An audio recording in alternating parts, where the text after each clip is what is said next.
In this video, what we will learn is how to make checkboxes and radio buttons in Protopie.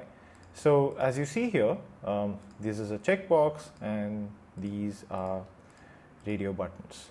In this video, we will cover one slightly advanced concept of components and how to work with components and share logic between them.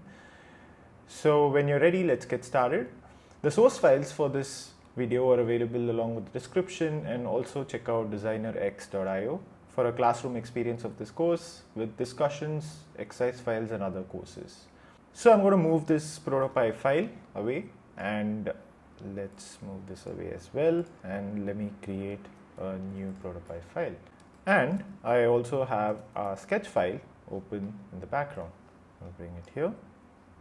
Okay, so if you look at our sketch file, we have our layers organized in a very simple way. So you have each checkbox group, and within each checkbox there is an unchecked checkbox and a checked checkbox. So it's basically, this is the unchecked one and this is the checked one. And similarly, the radio also is arranged the same way. There's a checked and there's an unchecked. So these are two different layers, and these are all just random paths. So the first thing I need to do here is to make all these unchecked and all of these as well, right? So the way to do that is just go here, tap on checked one, check checkbox, and similarly we need to select all checked states, and let's go into the opacity and make it 0. And likewise, we will also do it for the radio. So as you might have guessed, the way to implement a checkbox is fairly simple if you had watched the last video. So to do that, go into view and let's toggle interaction panel, and let's add a trigger, and let's first select this. Let's select the group so that regardless of what you click, it will activate. And when you tap on this group, what we need to do is change the opacity of check1's checkbox to 100. So now let's go to the preview and check it out. It works. And we also need to check out. So what we can do is add a condition saying, hey, if the checkbox opacity value is 0, then just make it 1, and copy and paste this. And what we can say is, if the opacity is 1, make it 0, and that's how you make a checkbox. So when you check this, oh, it's not opacity of checkbox 1 is 1, it's instead 100. And that's why it doesn't work. So opacity is not between 0 and 1, it's 0 and 100. So it's good to know that, so you don't make the same mistakes. So it works as expected. Now we have implemented this functionality for check 1. It's the same for you to do across all. If you were to do it for the other checkbox, a simple straightforward way for you to do is just command paste, paste, paste, and then select this to check 2. See? So as you see here, this is going to be super time consuming, and there is of course an easier way to do this. So I'm going to delete all of these, and let's talk about what components are. So components are basically reusable elements in a page along with its functionality. So if this is a component, then it comes with associated functionality that we've defined here. So together, bundled with the element and its functionality, it becomes a component that can be reused across.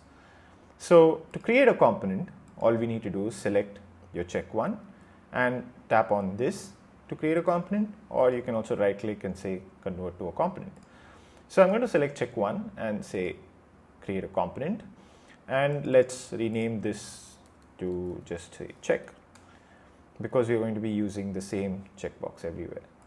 So to access all the components, you can go into this icon or hit on command 2, and in command 2 you have check component right here. Let's rename it, and when you go inside by double clicking, you see here that the same elements are copied and all the functionality is also copied along with it. So when I go back into the scene, command 1 and go here, I can confidently delete, I can delete all of these layers, and when I try this, the checkbox functionality works as expected. Now when I just copy and paste and just drag it to the next position, what I do is I create an instance of that component, and all the functionality of that instance will inherit from the same functionality that we defined for the parent component. So now this component, now let's go into the preview and see that in just a simple step we extended the same functionality, and there is no confusion on how you've named the layers now. All of these confusions are now removed and you have shared functionality across all. So similarly, let's see how to implement our radio component. The process is fairly simple. What we did was we reduced the opacity of checked radio to 0, and we used the same logic. Let's tap on radio 1, and what we need to do on tap is to increase the opacity to 100 of not of radio 1, this is the parent group. We have to go increase the opacity of checked radio, and this is the functionality that we expect, except in radio we don't have the two-way toggle, which means you cannot check a radio off. So a radio is checked off when you click on some other radio component. So that's the thing that we will learn to tackle differently with radio buttons. In a radio button, let's again create a component. Let's do it this time this way, and I'm going to call it radio. Actually, you should just call it radio 1. So you can have radio 1, 2, 3, 4, all of them as instances. And within this, you can see this one is the parent component, and call it radio. And you have tap, opacity 0. And the same way we did earlier, let's go ahead and delete all of these. And command C, command V, paste. And as simple as that, as expected, we have the radio component working. Now the core functionality is remaining. So to implement this functionality, let's go here to our instance on our scene and select our radio 1. So when we tap on radio 1, radio 2 should get disabled. Or let's say when you tap on radio 2, radio 1 should get disabled. So let's go into radio 2. Let's call this radio 2 first. And let's add a trigger for tap. And when you tap on radio 2, you have a new functionality or a new action, and this is called send. So what send does is sends a message to a different component or a layer or a different scene altogether, and with the kind of message you send, you can have different kinds of logic on top of what message you sent. So it's a very handy feature that you can explore your own custom interactions with. For our case, let's create a message called uncheck radio. So we send a message to our current scene. Let's send a message to our component, in fact, and which component? We need to send it to our radio 2, and we send a message called uncheck radio.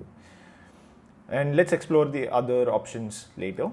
But for now, when we send this message to uncheck radio, when you tap on radio 1, when you tap on radio 2, radio 1 gets a message called uncheck radio, but at this moment radio 1 is not doing anything about it.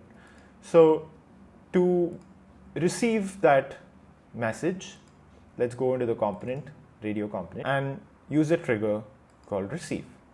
So you receive from outside the component, and you receive a message called uncheck radio. And what do you do when you receive this message? You have to reduce the opacity of the checked radio to 0. So now what we have defined is, let's go back into our scene, and as you see here, when we tap on the radio 1, we are sending a message across to radio 2 component, which is this one. And in radio 2 component, or in fact in all components, we have defined the logic saying, hey, if we receive an unchecked radio message, reduce the opacity. So when I go back here and I tap on radio 2 and I tap on radio 1, it works.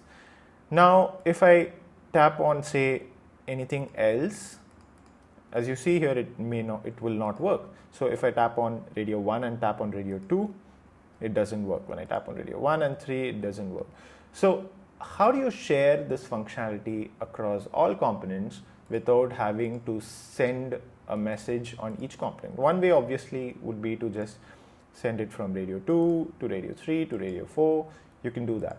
As you might have guessed, the way to do this is, let me delete this, and I will go into the component itself, go into radio, and we can send a message to the same component itself and respond to it accordingly. So what we can do is just send a message to the current scene, which is the component itself, and we send the same message, uncheck radio, and within the same component we receive the message and we remove the opacity.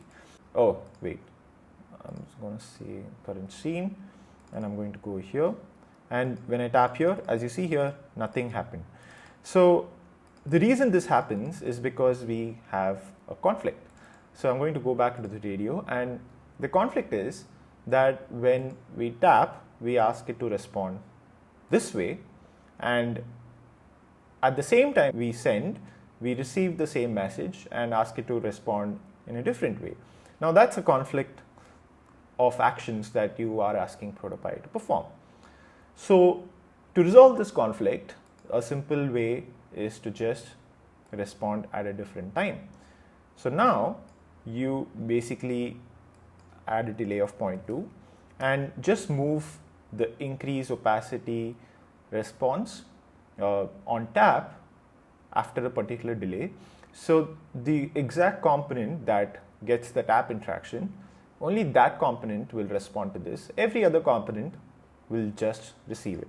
Let's go and see how that works. I'm going to go back to scene, and when I tap this, after 0.2 seconds delay, it responds, and when I tap this again, the component first receives the message saying, hey, check it off, and then after 0.2 seconds, this component alone has received the tap interaction, so it toggles on. So as simple as that, with just one block, we have shared functionality across radio buttons. Now, for a better design hygiene, or sort of just to make sure the right component moves, what you can do is simply go add a condition and say checked radio of opacity, checked radio's opacity is equal to 0. Only when the checked radio opacity is 0, then increase the opacity to 1 and then send the message. So that makes sure that you don't send a message you don't confuse the messages and receive and act differently. So I'm going to go back into scene and preview, and as you see here, the functionality works as expected. So this was a different implementation of components to achieve a certain functionality in Protopie. So I'm going to give you a small take-home assignment or something for you to explore. So the concept is fairly simple based on what we learned. What we need to do here is create another checkbox here right up top, and the functionality that you can try and give it is basically when you tap on the checkbox, you want all the 4 checkboxes to get checked at the same time. So it's basically a check all functionality that we are looking to implement. So using the same logic, you can just take this back as an assignment and try and implement it. So in the next video, we will learn how to animate elements in Protopie. So I'll see you in the next video.